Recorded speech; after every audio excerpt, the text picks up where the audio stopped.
ইন্নাল হামদুলিল্লাহ ওয়াসসালাতু ওয়াসসালামু আলা রাসূলিল্লাহি ওয়া বা'দ।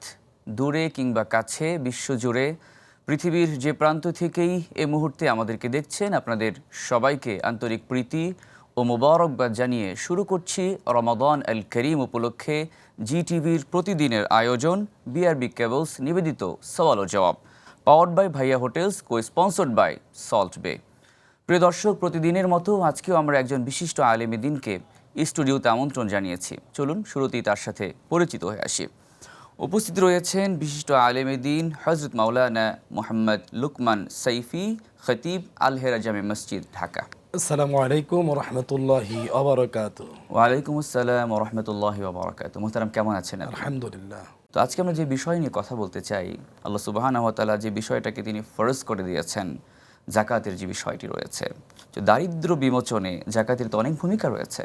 তো এই বিষয়ে যদি আপনি বিস্তারিত আলোকপাত করেন। রাসূল করিম সাল্লাল্লাহু আলাইহি সাল্লামের হাদিস থেকে দেখতে পাই যে বুনিয়াল ইসলাম আলা খামসিন শাহাদাতান লা ইলাহা ইল্লাল্লাহ ওয়া আন্না মুহাম্মাদান আবদুহু রাসূলুহু ইকামাস সালাত ওয়া ইতাইজ যাকাত ওয়া তাসুমু রমাদান ওয়াল হজ্জ মান ইসতাতা ইলাইহি সাবিলা। রাসূল করিম সাল্লাল্লাহু আলাইহি সাল্লাম বলেছেন, ইসলামের ভিত্তি হচ্ছে পাঁচটির ভিত্তির ভিতরে প্রথম হচ্ছে ঈমান, দ্বিতীয়ত হচ্ছে নামাজ, তারপর যাকাত।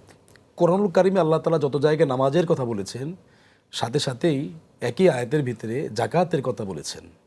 এবং আল্লাহ তাআলা বলেছেন অনেকটা আয়াতের ভিতরে যে অকালাল্লাহু ইন্নী মাআকুম লাইন আকামতুমুস সালাহ ওয়া আতাইতুমুজ যাকাহ, আমি আল্লাহ তোমাদের সাথে রয়েছি যদি তোমরা নামাজ কায়েম করো আর যাকাত আদায় করো।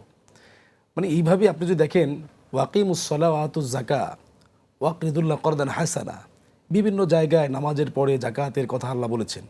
জাকাত এমনই একটি বিধান, যেটি এমন একটি ফরজ বিধান আল্লাহ তাআলা বান্দাদের জন্য আরোপ করেছেন, বিশেষ করে মোমেনদের ক্ষেত্রে আয়াত নাযিল করে বলেছেন। তো জাকাত আদায় করলে পরে সমাজে দারিদ্র্য বিমোচিত হয়ে সুখী ও সমৃদ্ধিশালী একটি সমাজ বা একটা রাষ্ট্র বিনির্মাণ হবে। এবং একটি রাষ্ট্রের যে রাষ্ট্রপ্রধান, তার উপরও আল্লাহ আরোপ করেছেন, আল্লাযীনা ইম্মাক্কান্নাহুম ফিল আরদ আকামাস সালাত ওয়া আতাউজ যাকাত ওয়া ইয়া'মুরুনা বিল মা'রুফ ওয়া ইয়ানহাউনা আনিল মুনকার। এখানে আল্লাহ তাআলা বলছেন, এই জমিনের উপরে যাকে নেতৃত্ব দেওয়া হয়, যিনি রাষ্ট্রপ্রধান হন, এই রাষ্ট্রপ্রধানের প্রথম 4টি দফা কর্মসূচি বাস্তবায়ন করবে। 1 নম্বরে হচ্ছে নামাজ কায়েম করবে, যাকাত ব্যবস্থা চালু করবে, সৎ কাজের আদেশ দিবে, অসৎ কাজের নিষেধ করবে। এখন রাষ্ট্রপ্রধান যে এই 4টা কাজ করে, উপকারিতা কি দেখুন। নামাজ পড়লে মানুষের চরিত্র ভালো হয়ে যাবে। ইন্নাস সালাতা তানহা আনিল ফাহশাই ওয়াল মুনকার, নিশ্চয় নামাজ সকল অশ্লীলতা, বেহায়াপনা, নির্লজ্জতা, খারাপ কার্যকলাপ থেকে বিরত রাখে। এই নামাজ এই জন্য আল্লাহ পাক তাগাদ দিচ্ছেন বারবার। তো একবার বললেই তো হতো, কিন্তু 82 বার বলেছেন, মানে বেশি গুরুত্ব আরোপ করার জন্য।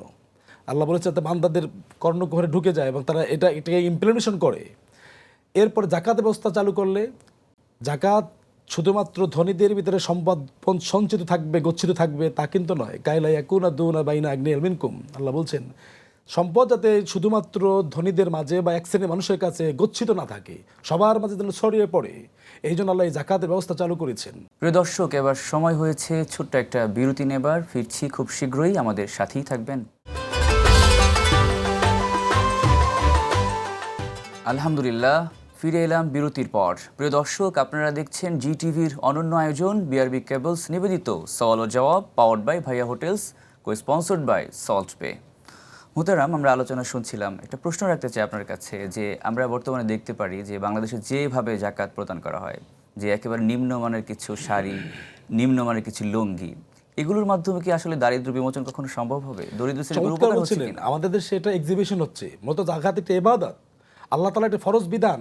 যারা ওই সময় রাসূলের যুগে যারা ছিল, সাহাবায়ে কেরাম খলিফার যুগে যারা ছিল, জাকাত দিতে অস্বীকারীদের বিরুদ্ধে যুদ্ধ ঘোষণা করা হতো। এটা শুধু এক্সিবিশন না, এটা মানুষকে দেখানোর বিষয় নয় না। এটাকে আল্লাহ তাআলার একটা বিধান, ফরজ আদায় করতে হবে অত্যন্ত বিনয়ের সাথে এবং সঠিক ও যথার্থ সঠিক নিয়মে। আপনার জাকাত এসেছে, মনে করেন আপনার 10 লাখ টাকা জাকাত আসছে, আপনার সম্পদে থেকে 10 লাখ টাকা জাকাতে বের করেছেন।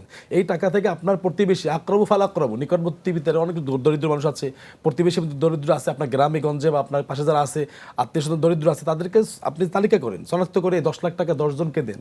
একটা লোকটা একটা অটো রিক্সা কিনে দেন, সে রিক্সা চালিয়ে দেখা যায় স্বাবলম্বী হয়ে যাবে, পরিবার চলবে, তার সে জমা রাখতে সঞ্চয় করতে পারবে, একসময় সে জাকাতের ব্যবস্থা হবে।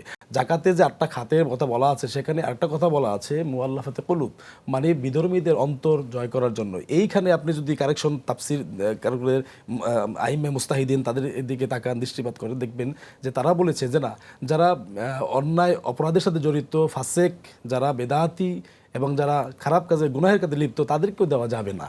অর্থাৎ জাকাত আপনি কাকে দিবেন, কে জাকাত নিবে, কারা দিবে।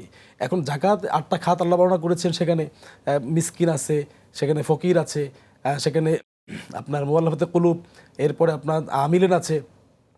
মানে আমরা যদি ওই সূরা তাওবার 60 নম্বর আয়াতটা দৃষ্টিপাত দিই, তাদের স্পষ্ট 8টা খাত আমরা পেয়ে গেলাম। এরপরে জাকাত, আমরা আমাদের দেশে জাকাতের প্রচলন নেই, কিন্তু যদি না দেয় কেউ, তাহলে অপরাধটা কি হবে? আল্লাহ বলছেন ইয়াউমা ইউহমা আলাইহা ফি নারি জাহান্নামা ফাতুকু বিহা জিবাহুম ওয়া জুনুহুম ওয়া যুহুরুহুম হাযা মা কানাসতুম লিআনফুসিকুম ফাযুকু মা কুনতুম তাকনিজুন। এখানে আল্লাহ তাআলা বলছেন সূরা 35 নম্বর আয়াতে, আল্লাহ বলছেন যে সেদিন তাদের এই জাকাতের মাল, স্বর্ণরৌপ্য, এগুলোকে জাহান্নামের আগুনে বিগলিত করে সিল বানানো হবে। সিল কপল দেশে, পৃষ্ঠ দেশে, পাজরে সিল মারে দেওয়া হবে, আর বলা হবে এটা হচ্ছে তোমার গচ্ছিত এসে সম্পদ, জাকাত যা জমা করেছিলে, জাকাত দেওনি, এটা আজকে স্বাদ আস্বাদন করো, ফাজুকু মা কুনতুম তাকনিজুন, স্বাদ আস্বাদন করো। আমরা বলতে পারি যারা কিনা নামে মাত্র কিছু জাকাত দেয়, অনেক লক্ষ লক্ষ টাকা জাকাত এসেছে, কিন্তু দেয় মাত্র কিছু অল্প টাকা দিয়ে, মনে করে জাকাত আদায় হয়ে জাকাত আদায় হবে না, জাকাত আদায় হবে না, বরং কবিরা গুনাহের আপনি তাদের জন্য কঠোর শাস্তি অপেক্ষা করছে। মোহতারাম, চমৎকার আলোচনা করছিলেন। আমরা এটি আশা করব যে যাদের উপর জাকাত ফরজ হয়েছে, তারা অবশ্যই আল্লাহ সুবহানাহু ওয়া তাআলার যে নির্ধারিত খাত রয়েছে, সেভাবে তারা জাকাত প্রদান করবেন, এবং তারা এই উদ্দেশ্যে নিয়ে জাকাত প্রদান করবেন, আজকে যাকে আমি জাকাত দিচ্ছি সে যেন আগামী বছরের হাত থেকে পাততে না হয়। তো প্রিয় দর্শক, চমৎকার আলোচনা আমরা শুনছিলাম। আপনারা এতক্ষণ দেখছিলেন বিআরবি কেবলস নিবেদিত সওয়াল ও জবাব, powered by Bhaiya hotels, কো-স্পন্সর্ড by salt বে। সময় বলে দিচ্ছে, আজকের মতো বিদায় নিতে হচ্ছে। ইনশাআল্লাহ আগামীকাল ঠিক একই সময়ে জিটিভির পর্দায় আপনাদের সাথে দেখা হচ্ছে, কথা হচ্ছে। সে পর্যন্ত আল্লাহ সবাইকে ভালো রাখুন। আসসালামু আলাইকুম ওয়া রাহমাতুল্লাহি ওয়া বারাকাতুহু।